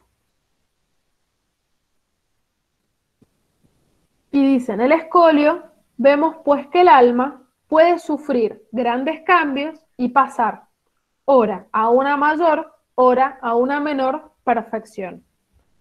Y estas pasiones nos explican los afectos de la alegría y la tristeza. En lo sucesivo entenderé, pues, por alegría, la pasión por la que el alma pasa a una perfección mayor. Por tristeza, en cambio, la pasión por la que la misma pasa a una perfección menor. Además llamo placer o jovialidad al afecto de alegría que se refiere a la vez al alma y al cuerpo, dolor o melancolía, en cambio al de tristeza. Es decir, él acá lo que nos está diciendo es, tenemos afecciones, ¿no? Nuestro cuerpo tiene afecciones todo el tiempo. Acá hay una distinción finita entre afección y afecto. Afección es todo lo que le pasa al cuerpo, o todo lo que le pasa al alma. ¿sí? En estos encuentros que nos suceden o que hacemos que sucedan. Pero cada afección entraña un afecto. Los afectos son la alegría y la tristeza. Es decir, que de cada encuentro yo tengo el registro, no sé, del sol en mi piel, pero a la vez ese encuentro implica o un estado de mayor perfección, o de mayor potencia, o de alegría, o implica un estado de menor perfección, potencia o tristeza. Entonces, volviendo acá a lo del conatus, cada cosa se esfuerza en perseverar en su ser, tiene que ver con el incremento de la potencia. A mí esto, no sé si todos piensan igual, pero me hace acordar mucho a la voluntad de poder de Nietzsche. Y acá, esta es la última, dice, a partir de aquí entendemos claramente qué es el amor y qué el odio. En efecto, el amor no es otra cosa que la alegría acompañada de la idea de una causa exterior. Y el odio no es otra cosa que la tristeza acompañada de la idea de una causa exterior. Vemos además que quien ama necesariamente se esfuerza por tener presente y conservar la cosa que ama. Y por el contrario, quien odia se esfuerza por alejar y destruir la cosa que odia. Más de todo esto trataremos ampliamente en lo que sigue. Bien. Me parece, Juli, ahí volviendo a la cuestión de los modos de conocimiento, esto que amamos o que odiamos, también hay que abordarlo con cautela, en el sentido de que como a veces opera la imaginación, ¿no? En tanto que nos afectan muchas cosas en simultáneo, podemos creer vía la imaginación, ¿no? Que algo nos está aumentando, disminuyendo nuestras potencias, o sea, vamos a amar o odiar algo que en realidad no es lo que nos está aumentando, disminuyendo las potencias. Me explico. Mañana me junto con una amiga, ¿no? Y hay sonda. Entonces después vuelvo a mi casa y me siento fatal y digo, no, la verdad que mi amiga es un dementor, me destruyó todas mis potencias, mis partes constitutivas. No, fue el sonda, el sonda, para las personas que no son de Mendoza. Voy a tratar de no caer en regionalismos. Es un viento fuertísimo, caliente, horrible que hay acá de vez en cuando. Eso es el sonda. Perdona, claro, para quienes no son de acá. Bueno, entonces ahí está. Es el ejemplo que quería dar, como nos afectan muchas cosas a la vez, tenemos que analizar para ver qué es lo que odiamos y qué es lo que amamos, ¿no? Porque podemos atribuírselo inadecuadamente a ciertas causas. Tal cual, y está buenísimo el ejemplo, y retomo esto, de que un modo de conocimiento es un modo de vida. Entonces, si nos quedamos en el modo de conocimiento de la imaginación y no somos capaces de encontrar las causas adecuadas de las cosas, primero vamos a estar mucho más sometidos a los encuentros. Porque, nos van a suceder las cosas y no vamos a conocer ni la naturaleza de nuestro propio cuerpo, ni la naturaleza de los otros cuerpos con los que nos encontramos o situaciones, y ver cómo se agencian.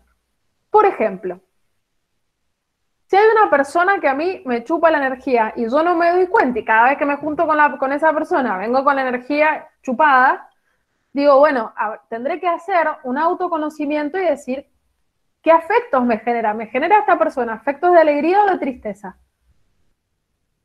Y dejar de estar yo sometida, que cada vez que me dice, veámonos, nos vemos, y yo termino con la energía chupada, ¿sí? O sea, es hacer esa pausa, esa reflexión. Por eso muchas veces se habla de Spinoza como de los placeres reflexivos. Por eso él tiene tanto en cuenta la cautela, porque es justamente poder poner esa pausa y decir, bueno, ¿qué me pasa con estos encuentros? Eso por un lado, ¿no? Como poder analizar en los encuentros y tratar de llegar a entender qué de los encuentros me está generando alegría y qué de los encuentros me está generando tristeza. Y lo otro que iba a decir se me acaba de ir de la cabeza. Pero digo, eso implica mucho el conocimiento del propio cuerpo, ¿no? Como empezar a poder identificar cuáles son las líneas que nos generan afecciones alegres. Y ahí, no sé, hablando hasta como desde lo personal o desde lo cotidiano, nos vamos a dar cuenta que un montón de cosas que creíamos que nos gustaban, en realidad nos están generando afectos tristes, no nos gustan tanto. O que cosas que creíamos que no nos gustaban porque no las hemos experimentado, en realidad nos van a generar afectos alegres. No es como abrir esa disposición a la experimentación, pero no es una experimentación ciega, sino es una experimentación reflexiva. Igual Sí, pensaba, perdón, paréntesis y cierro, que esto de la experimentación es también muy moderno. de una. Ahora sí, Pabli. Eh, lo que iba a decir era que, claro, también, a ver, nosotros que estamos en el siglo XXI, leyendo a un autor con tantos años de diferencia, no de distancia, podemos tomar algunas herramientas del postestructuralismo para pensar esto. O sea, nuestros deseos hoy están producidos, que es lo que va a decir Deleuze. No hay que producir otros deseos. Desear es producir, es construir otros agenciamientos, porque no, no vivimos en un mundo con un sujeto natural, dado, sino que lo que somos y lo que deseamos, porque somos lo que deseamos, también está producido por un sistema.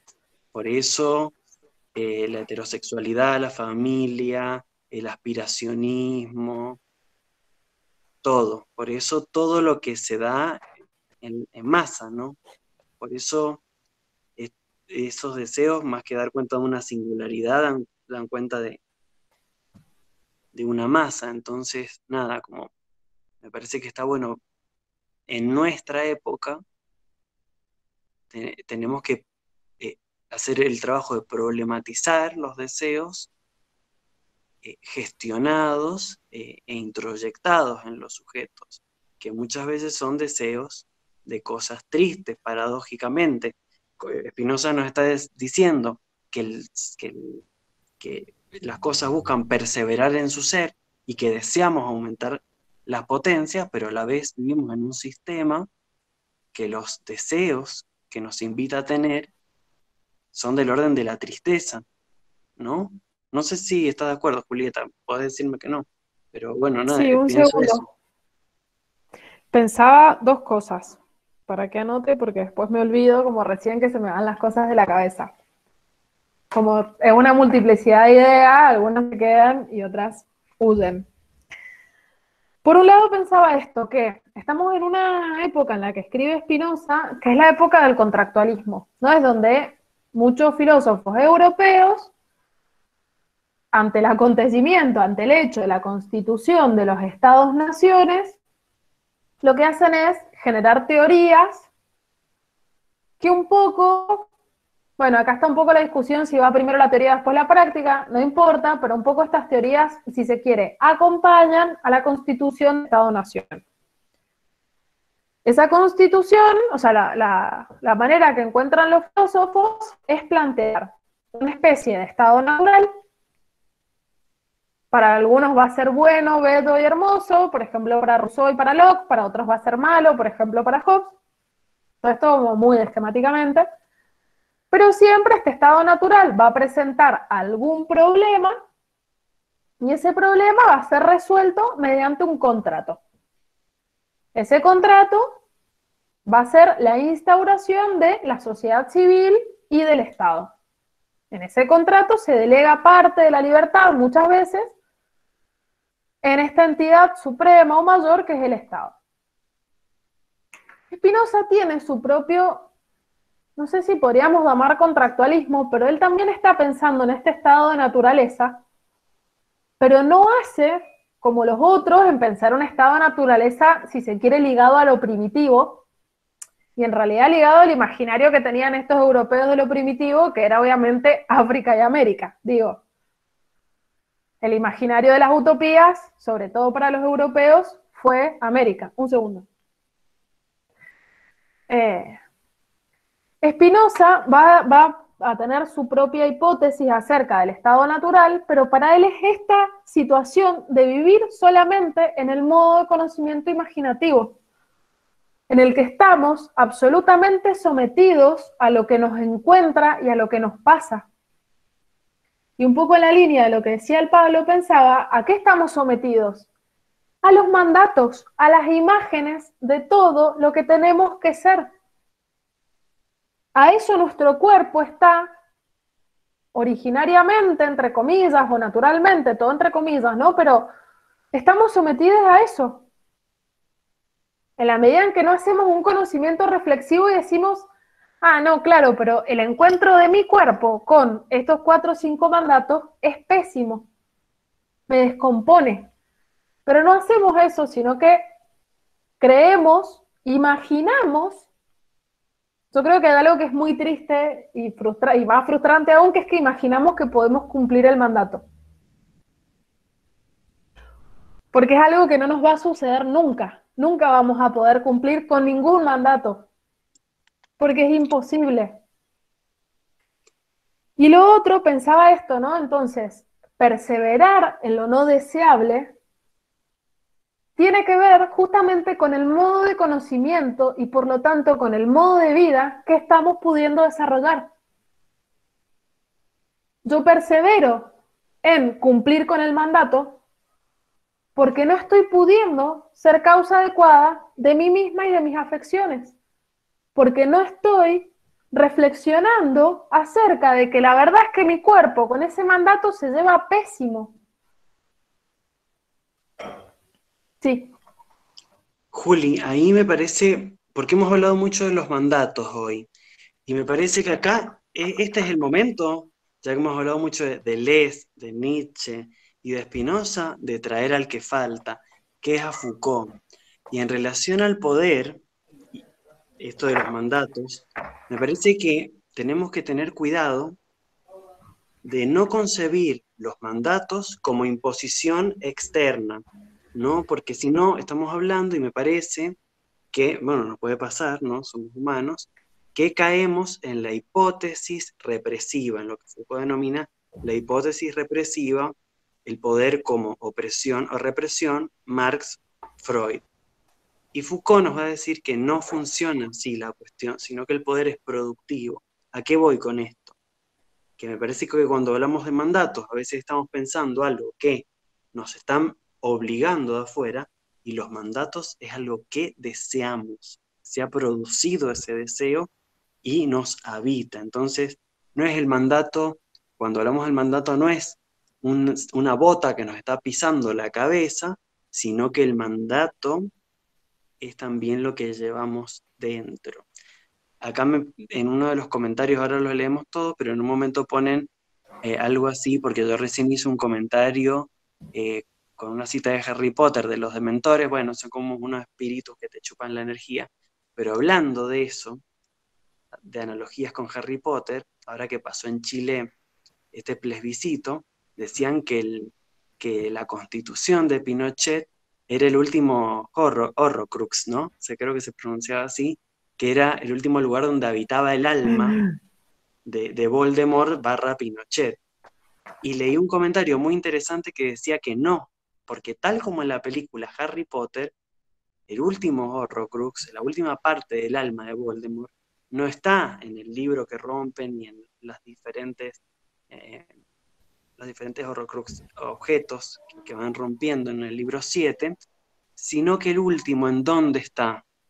En el interior de Harry Potter. O sea, el último mandato no está en destruir la constitución de Pinochet, está en destruir el neoliberalismo que llevamos dentro. Sí, Perdón, pero está muy bien la metáfora, lo siento. No es mía, igual la leí por ahí. El Pinochet inmixción de interior. otredad. Sí. Inmixción de otredad. El concepto de Lacan, inmixción de otredad. Exactamente. Sí. Habrá que deshacerse de esos individuos que tenemos en nuestro cuerpo que son los que responden a los mandatos, ¿no? O sea, habrá que poder matar, digo, esto de los encuentros alegres y los tristes, tendremos que matar partes de nosotras mismas, que son las que responden a los mandatos. Habrá que poder morir un poco. Decía la Palo, hacía una pregunta, ¿no? Si podemos incrementar las potencias en soledad o siempre es en el encuentro con otros cuerpos. Ni una ni otra. Es decir que, o sea, ni necesariamente una ni necesariamente la otra, ¿no? O sea, si yo tengo un cuerpo lo suficientemente complejo y rico como para que pueda ser afectado de muchas maneras, o estoy en un momento en el que mi cuerpo es afectado de muchas maneras, quizás la soledad sea la movida, y si no, si mi cuerpo no puede ser afectado de tantas maneras, o mi alma no puede pensar tantas cosas, bueno, será necesario encontrarse con otros. Spinoza un poco apunta siempre al encuentro con otros, ¿no? Como que no es tan de la soledad, pero sí es muy de la autonomía a la vez, ¿no? Entonces, es un poco estas ideas que circulan que hay que poder sentirse como en plenitud o como en cierta alegría para poder encontrarse con otros, bueno, llevado como al extremo, ¿no? Como haciéndolo real. Si yo realmente Perdón. soy autónoma, sí. Y ahí es con otro cuerpo, no significa con otro cuerpo humano. O sea, puede ser solo. O sea, Spinoza todo el tiempo nos está advirtiendo de no ser de no antropomorfizar todo. Entonces, una persona con un libro son dos cuerpos, aunque uno no sea un cuerpo humano. Entonces, esa cuestión solo acompañado, me parece que la pregunta pierde sentido cuando dejamos de entender que cuerpo es cuerpo humano también, ¿no? Tal cual, Cuerpo es tal cuerpo cual. humano como es cuerpo no humano. Claro, y ahí sí desde ese lugar es nunca en soledad porque necesitamos alimento, necesitamos agua, o sea, necesitamos de otros para seguir reproduciendo nuestra existencia. Sí, buen punto. Bueno, ¿qué les parece? Agarramos un ratito a sus intervenciones.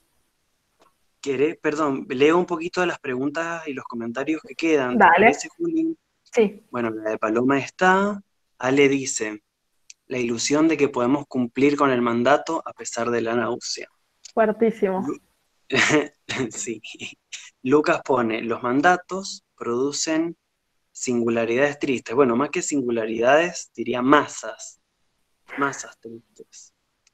La Ale, bueno, son comentarios de lo que veníamos hablando recién, el poder Foucaultiano es productor, sí, produce. Lucas pone inmixción de otredad, inmixción de otredad en Harry Potter, sí, inmixción de otredad, que es la inmixing. Inmixing es un concepto que viene del inglés, que es mezcla que no permite la desmezcla. Si yo hago una ensalada y le pongo 2 tomates y 3 lechugas, esta es una mezcla que yo puedo separar. Agarro los tomates y agarro la lechuga. En cambio, el sujeto para Lacan es sujeto en inmixción de otredad. Yo deseo recibirme, supongamos. Lo deseo mucho. ¿Ese deseo es mío o es ajeno? ¿Es mío o es de mi mamá que quería que yo estudiara? ¿Es mío o es mi abuela que al primer nieto hay que ser estudioso como su padre? ¿De quién es el deseo?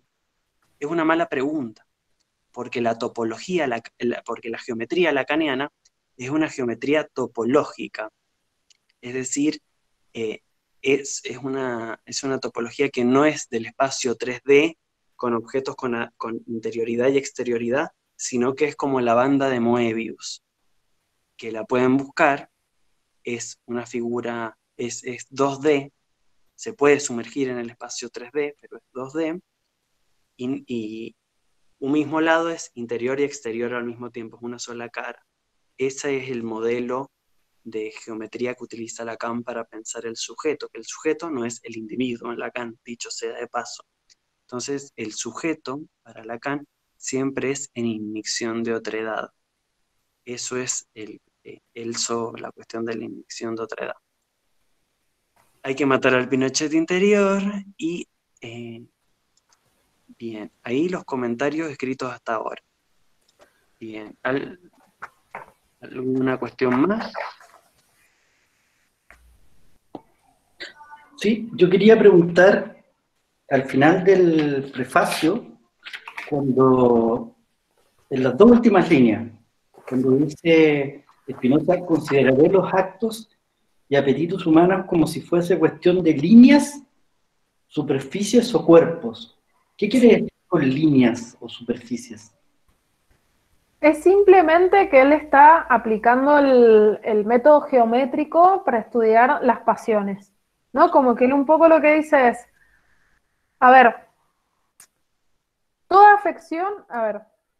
afección implica una idea, es decir, si yo me siento alegre, tengo la idea de eso, pero no toda idea implica afecciones. Por ejemplo, la idea de que los triángulos interiores del triángulo suman 180 grados, no nos hace ni más felices ni menos felices, ¿no? Como que no nos mueve mucho. Okay. Un poco lo que hace Spinoza es decir, bueno, yo voy a estudiar los afectos de esa manera, como si se tratase de líneas, superficies o cuerpos, es decir, de manera geométrica. Okay. Sin reírse, sin burlarse, sin ridiculizar, sin detestar. Non ridere, non lugere, ne puede detestare, sino simplemente entendiendo. Perfecto. ¿Sabes qué? Es que me acordé con eso de...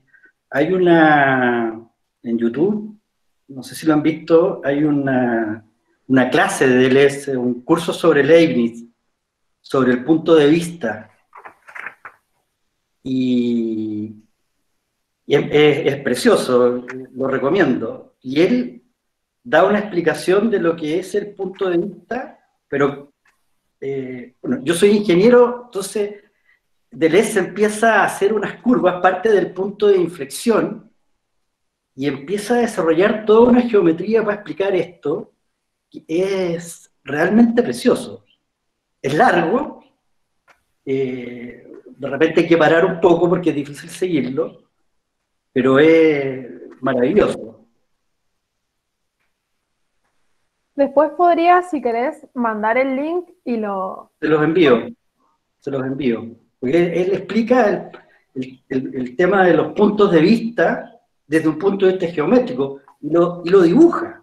Eso es lo más increíble. Se los voy a enviar. Es maravilloso. Deleuze presta como particular atención al desarrollo de la matemática y de la física en los autores que estudia. Sí. Entonces es como súper interesante eso. De hecho, para él la potencia de Spinoza se define en términos de intensidad, de velocidad, Sí. ¿no? Como que tiene una mirada bastante particular que a mí me parece como muy productiva. Sí, Lacan también, Lacan toma mucho de la física. Sí. Por eso yo que estoy como a veces medio en el mundillo lacaniano, cuando empecé a leer la ética, claro, hay cosas de la física del momento de Spinoza que hoy ya no aplican. Spinoza dice que no hay vacíos, por ejemplo, y una cuestión determinista que hoy la física de las partículas, la física... Claro. A propósito ¿Cómo? a propósito de lo mismo, vi el video que recomendaron, creo que fue Julieta, Spinoza, el apóstol de la razón, que está en YouTube, Sí. y él ahí en algún punto habla sobre la ciencia, y yo me puse a pensar, chuta, ¿qué diría Spinoza en este tiempo que se ha descubierto el Big Bang, la mecánica cuántica, la teoría de la relatividad? Bueno, no vamos a saber nunca qué diría, pero hice como ese ejercicio, digamos. Bueno, Sí, pero hay otros autores que han pensado eso. Lacan, para toda su teorización está en íntimo diálogo con los avances científicos de de la relatividad, de la física cuántica, de la topología, ¿no? Ah, sí, no tenía idea. Voy a verlo. Por ejemplo, Lacan va a decir el famoso no todo de Lacan, que los lacanianos que no entienden nada, que dicen que es el no todo, no hay complementariedad hombre-mujer. Ese es el no todo de los freudo-lacanianos, que, mejor perderlos que encontrarlos. El no todo de Lacan es el teorema de Gödel, que también trabaja el libro que les digo, El extraño bucle. Yo soy un extraño bucle. Es imposible a partir de los axiomas de una teoría demostrar la verdad o falsedad de de cualquier enunciado, de cualquier proposición, por ejemplo. Mientras que Spinoza es una ética que a partir de axiomas busca demostrar todos los postulados. Bueno, con Gödel eso ya no existe en matemática. Claro. No se puede demostrar todo. No todo se puede demostrar su verdad o falsedad. Nos fuimos al diablo de Spinoza. Nos fuimos hoy hemos charlado mucho, me gusta igual el encuentro charlado. Pero Pablito, ahí pensaba en lo de las matemáticas. Es en ciertas matemáticas. Digo, siguen existiendo campos matemáticos. Bueno, y acá Darko nos puede, que viene del campo de la ingeniería, nos lo puede corroborar. Sí. Sí.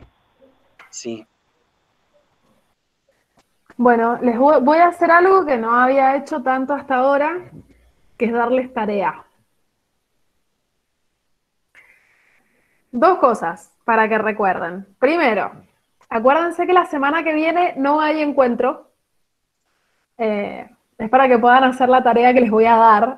Y recuerden que la tarea es re opcional y es como en función de lo que les interese, pero ya este capítulo es bastante más amable para leer.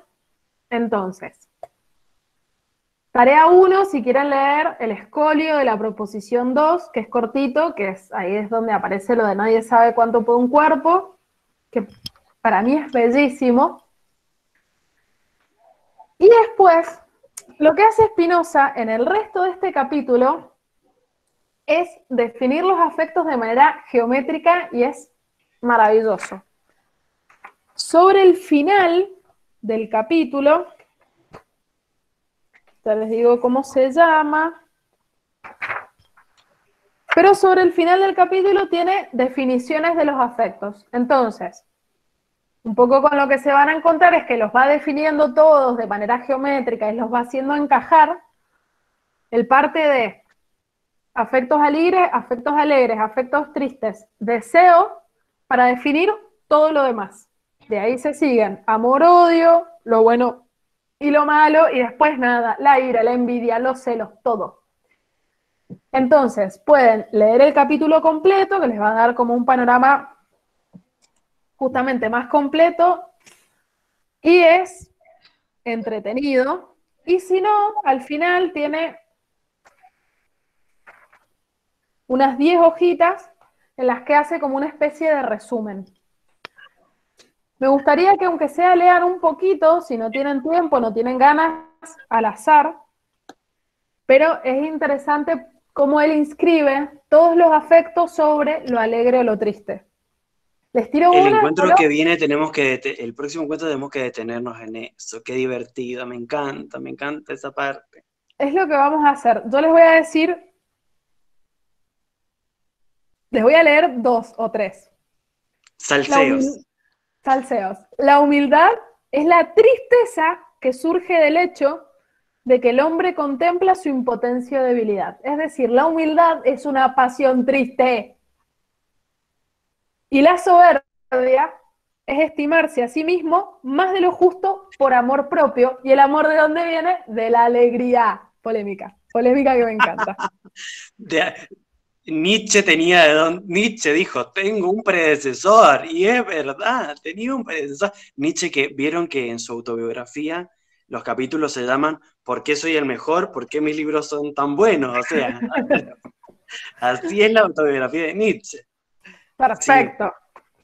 Sí. La soberbia viene del amor, pero de una idea inadecuada. Ese es el problemita de la soberbia. Pero igual se inscribiría, nada, ¿quién con soberbia se siente mal?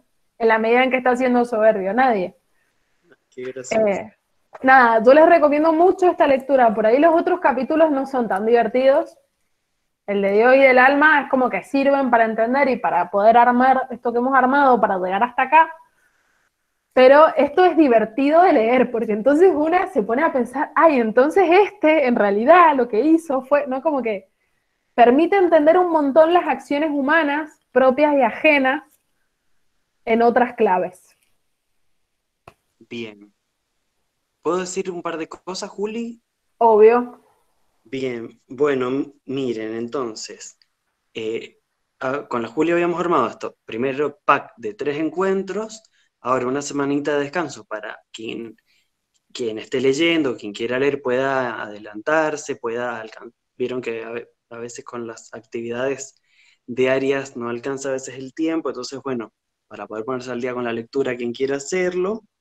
Y también para esta semana les vamos a enviar el video de Cuerpos sin órganos de ese taller que dimos hace un mes, no fue hace tanto, un mes, 2 meses, para que lo chusmeen, lo vean, tiene que ver un poco con lo que vimos hoy y con lo que vamos a seguir viendo.